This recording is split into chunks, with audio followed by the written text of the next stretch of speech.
அம்மா சீமா, ரோகிணி பத்தி நினைக்கும் போது எனக்கும் கவலையா இருக்குமா. அவ கிளம்பி போனதுல இருந்து ஒரு கால் கூட பண்ணவே இல்ல. பெரியதா லேபுக்கு போய் ரொம்ப நேரம் ஆயிடுச்சு.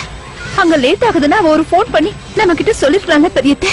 அதானே பெரியதா, ரோகிணிக்கு எந்த பிரச்சனையும் வரக்கூடாது.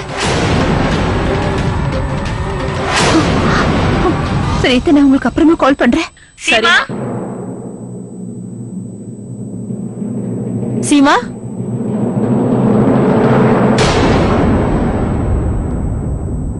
என்னாச்சு சீமா? ஏன் ரொம்ப டென்ஷனா இருக்க? இவங்க கிட்ட எந்த உண்மையும் சொல்ல முடியாது. அது பாட்டி, அது அஞ்சலி விஷயத்துக்காக கொஞ்சம் டென்ஷனா இருக்கு. காலையில இருந்து ஒரு மாதிரியா இருக்கா. கொஞ்ச நேரம் கூட தூங்கவே இல்ல. ஒருவேளை இவளுக்கு உடம்பு சரியில்லையோ என்னமோ. இவளை கொஞ்ச நேரம் என்கிட்ட கொடு. என் பேத்தியே நான் பாத்துக்கிறேன்.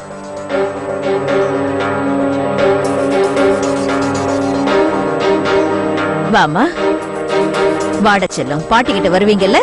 வாப்பா வாப்பா, வாட செல்லம். இவளை நான் பாத்துக்கிறேன்.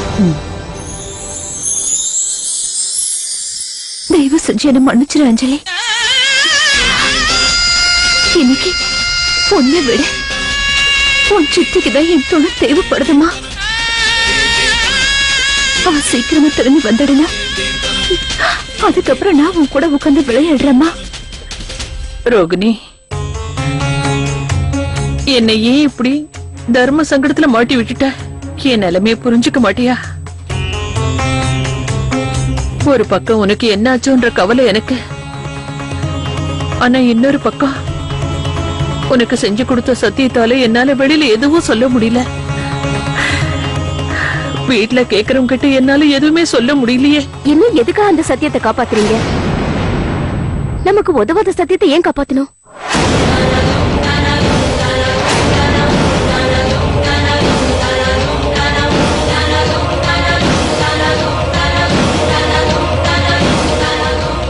அம்மா ப்ளீஸ், இந்த வீட்ல என்ன நடக்குதுன்னு எங்க கிட்டயும் சொல்லுங்க.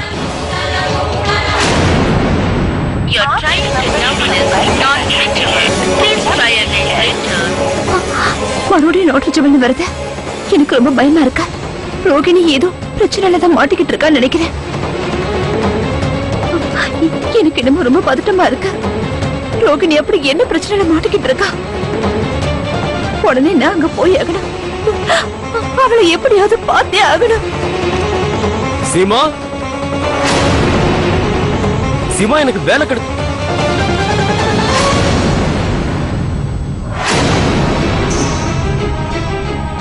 என்னாச்சு சீமா? அது ரோகிணி. ரோகிணிக்கு என்னாச்சு? உங்ககிட்ட நடந்த எதையுமே நான் சொல்லல. ஒரு நாள் ரோகிணி ரோட்ட நடந்து போயிட்டு இருக்கும் போது அவ சக்தி மாமாவை பாத்திருக்கா.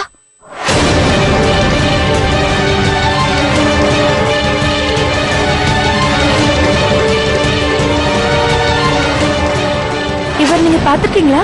இவன் மகேஷ் ஆச்சே. ஆனா திடீர்னு அவர் காணாம போனதால இந்த வீட்டை என்கிட்ட வித்துட்டாங்க. காணாம போயிட்டாருன்னா எங்க?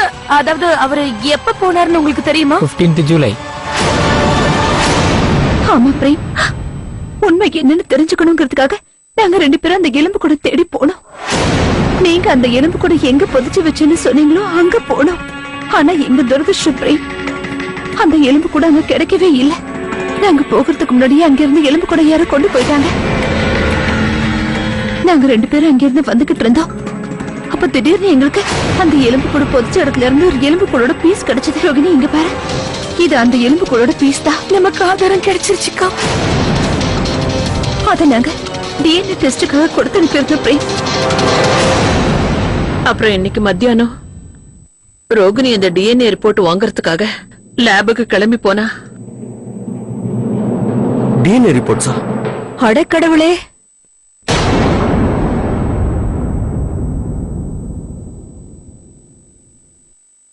அக்காவும் தங்கச்சி சேர்ந்துகிட்டு இவ்வளவுலாம் பண்ணிருக்கீங்களா? ஆனா எங்க கிட்ட இத பத்திலாம் நீ எதுவுமே சொல்லல. இவ்வளவு நாளா ரோகிணி எதுக்கு டென்ஷனா இருந்தான்னு இப்பதான் எனக்கு புரியுது. பாட்டி, முதல்லயே இத பத்தி எங்க கிட்ட சொல்லி இருக்கலாம்ல. ஏன் ரோகிணி இத பத்தி என்கிட்ட சொல்லலன்னு புரியல. யோசிச்சு பாரு, இந்த விஷயத்த பத்தி உன்கிட்ட பேசுறதுக்கு ரோகிணி ரொம்ப முயற்சி பண்ணா. ஆனா அவ சொல்றத நீ ஒரு வாட்டி கூட காது கொடுத்து கேட்கவே இல்ல. உங்ககிட்ட ஒரு முக்கியமான விஷயம் பேசணுங்க. நீ சக்திய பத்தியா கேக்குற? ஆமா. தயவு செஞ்சு அந்த ஆளை பத்தி என்கிட்ட பேசாத. அப்படின்னா ரோகிணி நான் எப்படி இவ்வளவு பெரிய தப்பு பண்ணேன்னு தெரியல. இல்ல சித்தார்த், இப்போ உன் மேல கோபப்படுறதுக்கான சமயம் இல்ல. ரோகிணி இப்ப தேடியாக்கணும். ஆமாப்பா, ரோகிணி ரொம்ப தைரியசாலிதான், அத நானும் ஒத்துக்கிறேன். இன்னொரு விஷயமும் ஒத்துக்கிறேன். நீங்க 2 பேரும் இவ்வளவுலாம் பண்ணிருக்கீங்கன்னா உண்மையை தெரிஞ்சுக்க தான் பண்ணிருக்கீங்க. ஆனா நீயும் உன் தங்கச்சியும் என்ன பண்ணாலும் சரி, நிர்மலாவும் சுஜாதாவும் தப்பு பண்ணலங்கறத உன்னால நிரூபிக்கவே முடியாது. அவங்க 2 பேரும் தான் என் புள்ள சக்தியை கொலை பண்ணாங்க. இது மறுக்க முடியாத உண்மை. இல்ல பாட்டி, ரோகிணி அவ கண்ண. சீமா, இப்ப இது ஆர்கியூ பண்ண வேண்டிய நேரம் இல்ல. ரோகிணியை நம்ம தேடி கண்டுபிடிச்சாங்க. அவளுக்கு எதுவும் ஆகாம பாத்துக்கணும். ஆமா பிரேம், ரோகிணிக்கு என்ன ஆச்சுன்னு எனக்கு ரொம்ப பயமா இருக்கு. நீ எதை பத்தியும் கவலைப்படாத. நான் சித்தார்த்துக்கு போன் பண்ணி பேசுறேன்.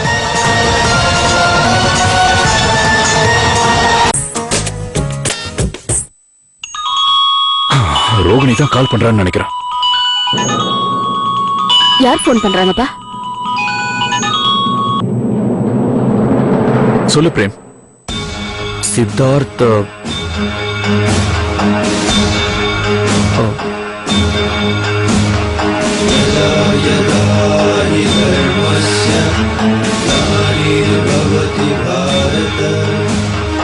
சித்தார்த் சீமா இப்பதான் ரோஹிணியை பத்தின எல்லா விஷயங்களையும் என்கிட்ட சொன்னா.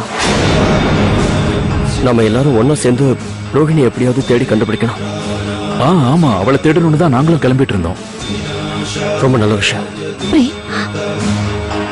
நம்ம முதல்ல இந்த லேபுக்கு போய் தேடி பார்க்கலாம். அந்த லேப் எங்க இருக்குன்னு உனக்கு தெரியுமா?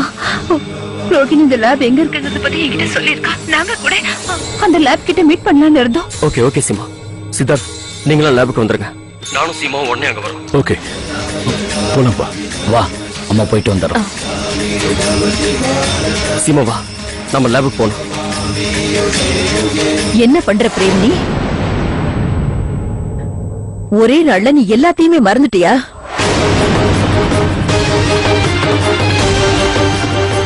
இவ பேச்சையெல்லாம் நீ நம்பலாம், ஆனா என்னால நம்ப முடியாது. டிஎன்ஏ டெஸ்ட் பண்ணி இவங்க 2 பேரும் நான் சொல்றத பொய்யை நிரூபிக்க பாக்குறாங்க. ஆனா நான் சொல்றதுதான் உண்மைன்னு எனக்கு நல்லா தெரியும். இதை யார் மறுத்தாலும் நான் சும்மா இருக்க மாட்டேன். உன் பாட்டிக்கு எதிரா இவங்க இதையெல்லாம் பண்றாங்க பிரேம். இவங்க கூட நீ எப்பவும் துணை போகாத. பாட்டி, யார் மேல தப்பு இல்லங்கிறது இப்ப முக்கியம் இல்ல. ரோஹிணியை நான் தேடி கண்டுபிடிச்சு ஆகணும்.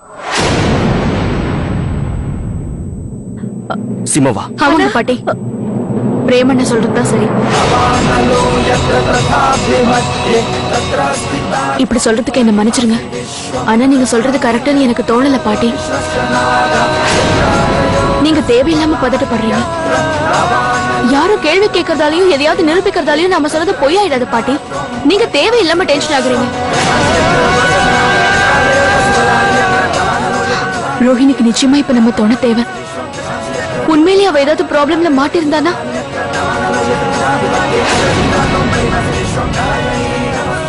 நமக்கும் மனசு இருக்குல்ல. நாம நிச்சயமா ரோஹிணிக்கு துணையா இருக்கணும். அதுவும் இல்லாம இது அப்பா சம்பந்தப்பட்ட விஷயம். உண்மை என்னன்னு நானும் தெரிஞ்சுக்கணும்.